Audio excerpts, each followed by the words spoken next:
The UK may be in the European Union's departure lounge, but destination Brexit is far from clear.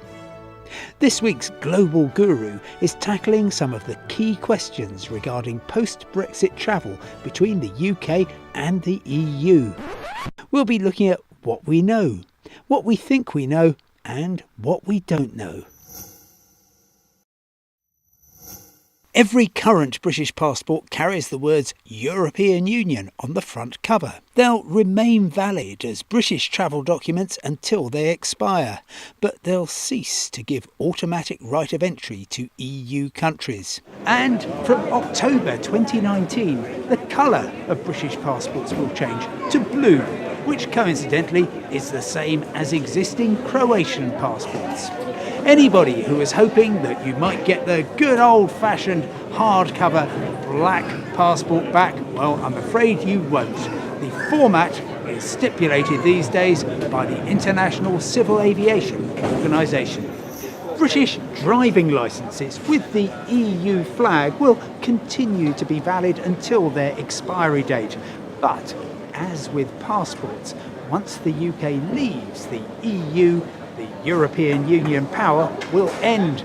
This means that if a UK national moves to an EU country, he or she will probably need to apply for a new licence in that country, and vice versa.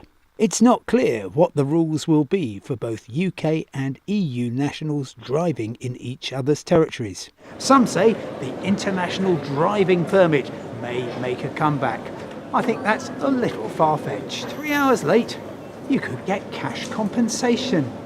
The European Union currently has very strict rules on air passenger rights. If a flight is delayed by 3 hours or more or cancelled, then you get cash unless the airline can claim extraordinary circumstances. Now, the EU is actually looking at reforming those rules, but the UK government has said that existing standards of air passenger rights will remain in force. The European Union is bringing in what I call an online border, aimed at non-EU citizens who don't need a visa to visit Europe. And that's almost certainly the situation that British travellers will be in. It's called ETIAS, the European Travel Information and Authorisation System, and it works like this. You'll go online, pay a fee of €7 and fill in lots of personal details, including your state of health and any criminal records. Your responses will be checked against a range of databases, and if you're granted a permit, then it will be valid for 3 years. The European Health Insurance Card, or EHIC, has proved extremely popular, and the British government says that it wants a reciprocal health agreement to continue. That would mean that British holidaymakers would qualify for medical treatment on the same basis as citizens of their host country.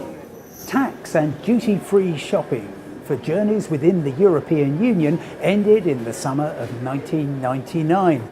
Once the UK leaves the European Union, travellers entering the UK from EU countries will be allowed to bring with them strictly limited quantities of duty-free goods. And the Blue Channel will disappear from UK airports. Roaming charges for phone calls, texts and internet use on mobile phones within the EU were abolished in June 2017. Once the UK leaves the European Union, those benefits will no longer legally apply to British travellers. It will then presumably be up to individual mobile phone providers to decide if they're going to bring back roaming charges for UK travellers to the EU and European visitors to Britain. For over 20 years, the European Union has had open skies, allowing any EU airline to fly between any two EU airports. It's fostered the no-frills revolution which has transformed aviation.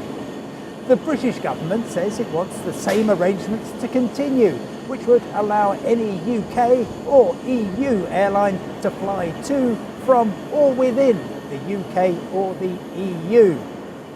The Transport Secretary, Chris Grayling, told me he's confident that an aviation deal will be sealed even if there is a hard Brexit, so planes will continue to fly. With 165 million journeys between UK and EU airports last year, travellers buckling up for Brexit are looking for clarity and convenience. As more becomes clear, we'll bring it straight to you. And that's all for Global Guru for this week.